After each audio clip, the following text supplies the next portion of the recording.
The results are in for some of the biggest stocks in the market, and while most beat expectations or hit them at least, such as Google, others missed hard, such as Snap and Spot.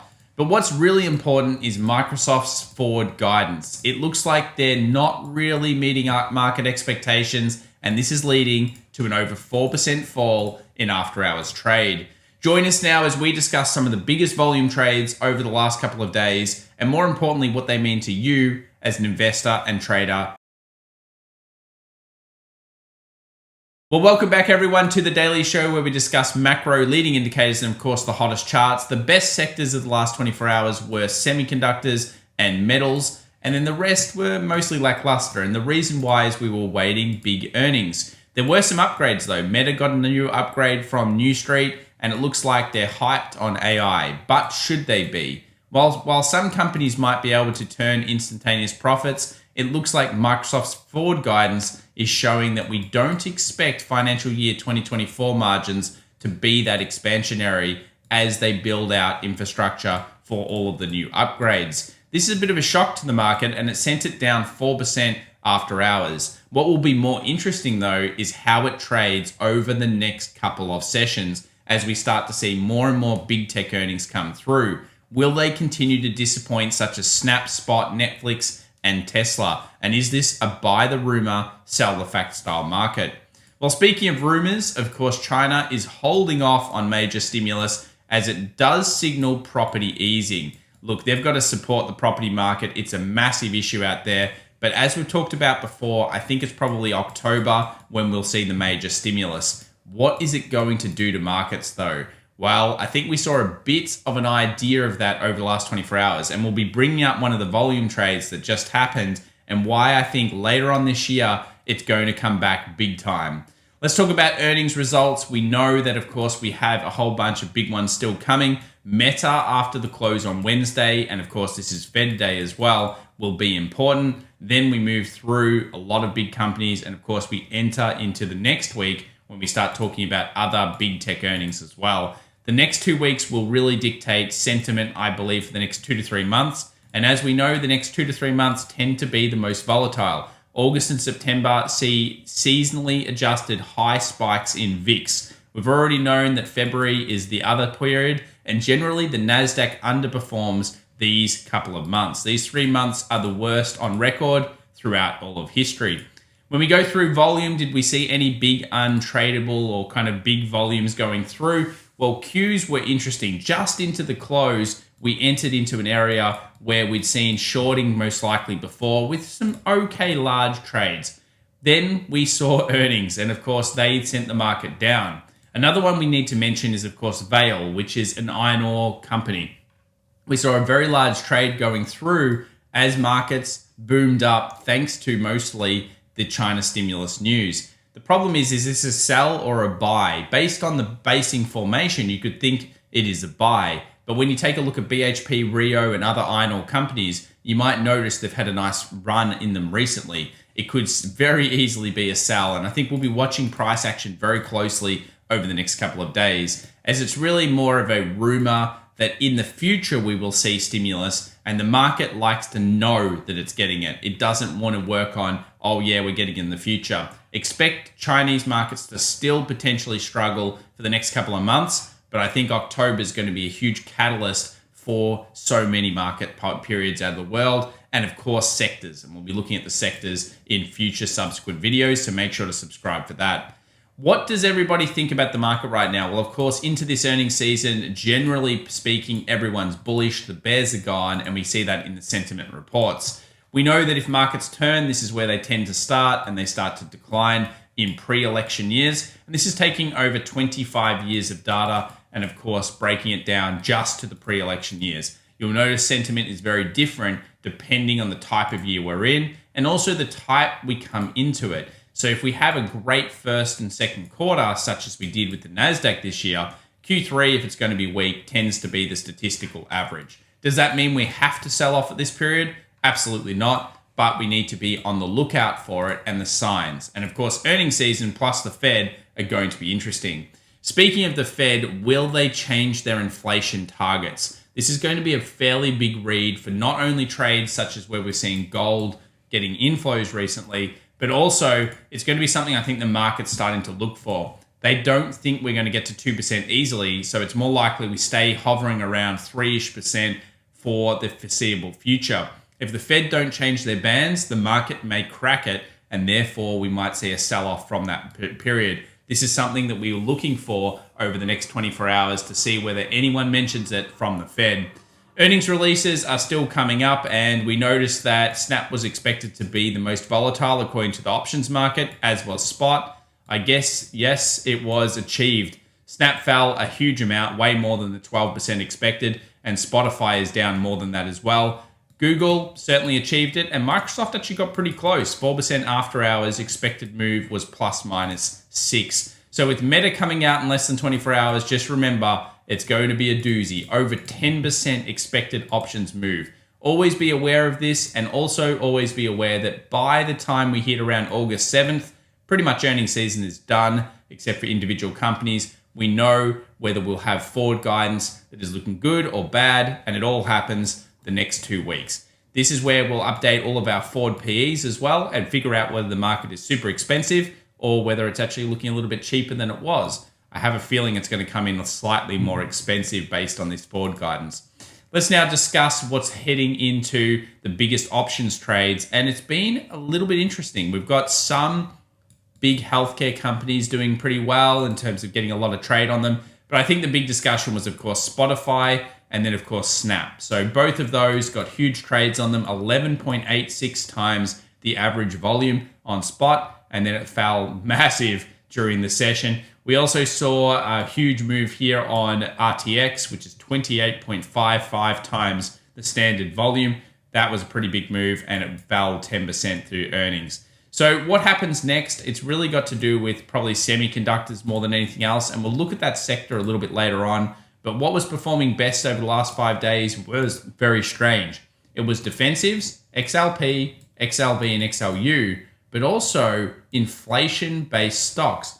We saw agriculture, energy, and even something like financials and regional financials and metals all do well. So if a financials back, are we seeing a resurgence or just a normal rotation? We've talked about it before. We generally see financials and energy become the next sectors after consumer discretionary of recovery. Is this part of this bull market run, or is it some kind of pre-inflation play? Goldman Sachs, JP Morgan, and BofA all put reports out about a week ago saying that they expect inflation to jump, that is core year on year. And that's traditionally what happens when we actually drop off. So they think that basically the read we just saw only a few weeks ago was the low for the year, and we're going to actually spike up in most of their forward projections. Are they basically jumping the gun and getting into those types of stocks early? Well, the last 24 hours, I think, was really dictated to by probably the China stimulus packages in something like property. We saw metals do well from that, 1.97%. But as we mentioned, we expect this trade to be bigger later on this year when the real stimulus arrives. Metals in particular will be something that you would look at. And of course, you'd be also watching a whole bunch of other sectors in the market. We'll talk about that closer to when we get to that point. Let's discuss now markets and get into the charts. We'll go through some single stocks, some commodities, and of course indices later on. First up, the volatility of the volatility, the VVIX. Was it up? The answer is no. We didn't see much volatility increase. Skew got crushed a little bit, which is of course traditional with bears, being happier in the market if we do end up seeing selling, but it wasn't down that significant, and the VIX barely moved, 0.36. We do know that in August periods, the VIX tends to spike, so we'll be paying attention to this, but no movement on the VIX watch. US 2-year also had very little change as we await the Fed's interest rate hike of 25 basis points. What else will they say? Will they say anything at all? We'll be looking at the statement, etc. over the next 24 hours, so make sure to subscribe. It will be big. Another one that we need to keep in focus is going to be junk bonds. We saw junk bonds jump out a lot the other day, and of course they've been hovering in this little bit of a range over the last kind of 2 weeks. If they gap down for whatever reason, we need to be paying attention to that because of course that would be an island reversal on junk bonds. Remember, if junk bonds go down and the market's hovering, that's usually a bad sign. If junk bonds go up and the market's hovering, that's usually a good sign. Again, you just want to see junk bonds coming with the market move. When they're not and they're disconnected, that can be a little bit of a kind of like an edge that you can get in what the next move for the markets is going to be. And we saw this to be an excellent tool in 2022. Let's move over to Magma now. Do we see much move? Aftermarkets trade is down thanks to Microsoft, but really very little move in the main big tech stocks at this stage. It's just Microsoft that fell off, and of course, Google is helping to counteract that move. The stimulus in China did move through copper though, and of course, metals in general. We are waiting and seeing what happens here with copper. If it does breach through this high, it could mean that metals continue to see a nice little run on them for the time being. 3.97-ish would be a good alert to be set. And if we move through that, we're probably going back to 4.12. So, of course, copper is being watched closely by us over the next 24 hours. CQQQ hit into the trend line. Nice move here. And then, of course, a huge sell. We've talked about this trend line quite a few times. It is a pretty good level for the Chinese market. The problem is timing. So is this the right timing, or is closer to October better?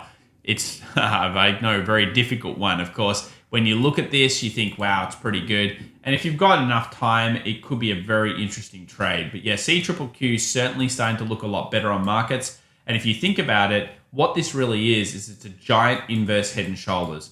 So it's a pretty good looking market from the perspective of what we know will be coming. We just need more of the, I guess you would say, the trigger to really push it through. And to put it in perspective, this is where it's at in comparison to how high it got during the last stimulus cycle, which was pretty massive. I would not bet against China doing that stimulus, though, later on this year. Let's look at the Qs, what's going on with central bank liquidity. Here we've got a massive red screen. You can see central bank liquidity has been sideways recently, and we'll update you on the secret central bank liquidity a little bit later on once we get a nice upgrade for that. But yeah, at this stage, very disconnected. Obviously, nothing new there. Let's now talk single stocks, what was doing well and what was doing poorly. Spot got destroyed, 14%. It's now down from top to low of around 23.39. Now, if you have a look at Netflix as well, and you just consider what's going on here, what it's showing us is that the market is kind of rallying a little bit too much, and it's dropping quite a lot on these forward guidance estimates, 12%. Did Netflix do better? Yes, but it fell off still quite significantly. Snap is down 19% now after hours. This has been a really bad performer for quite some time, and it's pulling back down to the 10s. You know, where could it get cheap? Probably somewhere around that 9 to 8. It could be interesting if it keeps capitulating. But yeah, this has been traditional. We can see some of the other earnings reports, and you can kind of tell which ones are earnings reports due to these giant red candles. It looks like TikTok is completely destroying this one and taking out all of their users. Microsoft, as we said, was down around 4% after hours. Will it hold that sell-off? Will it get sold off more over the next open? We'll be watching that. We already know it has a horrible candle on it, but if it does manage to just rally for whatever reason and close above this candle, expect further squeezes. At this stage, you're looking for a new low, which would push underneath 339, which will happen if we actually open up with the sell. That could cause further selling coming through. Microsoft's super important. Now we await Amazon, Apple, and Meta. That's going to be really big. What did well? It was Google. We saw huge amounts of trades here. I must admit, I thought this chart looked pretty negative. It can be accumulation, of course, when you break out, but I'm wondering whether it holds its post-market trade in the real market. It was up 6.73% after hours, and it's been doing pretty well. The next move would be 140 if it's going to go bullish. So if the market starts to turn and go bullish again, Google might be a bit of a momentum play into the 140-ish level. I think this is a pretty strong zone, and certainly the next target if Google keeps holding it. Next 24 hours will show us whether we can get a close, though, with this post-market upgrade. Dollar index was selling a little bit around this base drop. This is an interesting point. We're not quite at our target of 101.65 yet, but anywhere in here could be a point where you start to see sellers recommit to the dollar trade. No changes here though, guys. We just haven't seen too much. So we're watching, we're looking at the dollar, and I'll update you if I see any major turns, but the 2 hour hasn't turned yet, and you can see the daily here is a long leg doji. So basically it's indecision at a point where you could see sellers or even buyers try to commit. We'll be watching very, very closely as we see the Fed's result come through. Let's move over to gold, and it was more of the same. Did we break to a new high? No. Did we break to a new low? No, we didn't get underneath here. I still have a suspicion gold will pull back into the 1930s, but do remember we saw monetary flows increase. So I'm very interested to see what the Fed does here, and more importantly, how gold reacts. I do expect some buyers to show commitment somewhere around that 1930 to 1935-ish zone and the demand that's been there if we get down there. So I'm waiting and seeing for gold, and I like some of the things that we're starting to see at this period of time.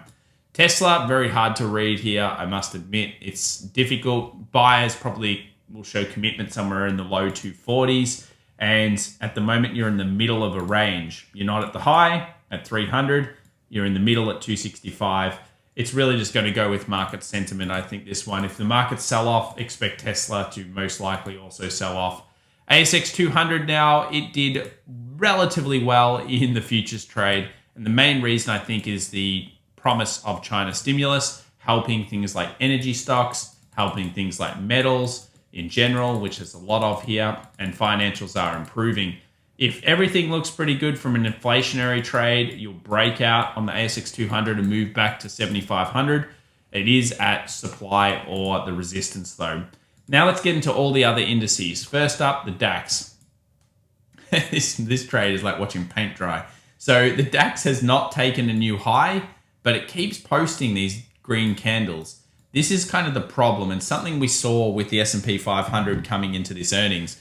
We didn't get follow through of the rejections. So is the DAX still in the short area? Yes. Has it shown any signs of wanting to short and follow through? No. Would a swing trader want 16,000 to be broken? Yes. And I think that still remains the same. 16,100, 16,000 for different types of traders. They're going to be the critical points. I'd like to see momentum come into the short side. For buyers, I don't even know if I like this level that much. If we do take this high out and close though, we're probably moving back to maybe even all-time highs on the DAX. Precarious situation for this one. US 30, the Dow looks super good still. This is thanks mostly to financials. JP Morgan, Goldman Sachs, those types of things. We've seen them really run hard in the last couple of weeks, and that's led on to, really nice movements here in the Dow. And the Dow is breaking out.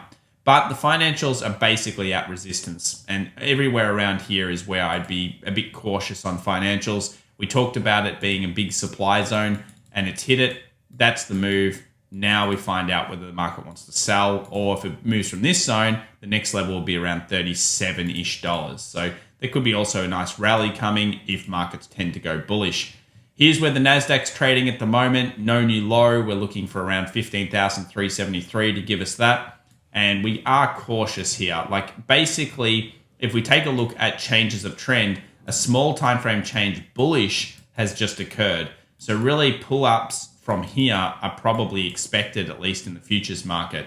This is a very strong market, so it needs to make a new low to get sellers to recommit into more shorting that pushes us down to the next zones. So at the moment, even with the Microsoft news, it's really still looking towards the bull end. And actually, if you're a scalper, you're probably looking at that 15,500 and saying, well, traditionally I've seen buying. It has changed trend towards the buy end, and I'm going to buy this little kind of dip area. You've got to practice a lot of risk management here, though, because although that's been what's happened in the markets recently, it may be starting to weaken. This is probably the worst time you could be looking at these buy the dips because data, because of everything else we've talked about. Next move down would push us into 15,000. And of course, at this stage, we're just waiting for that momentum play.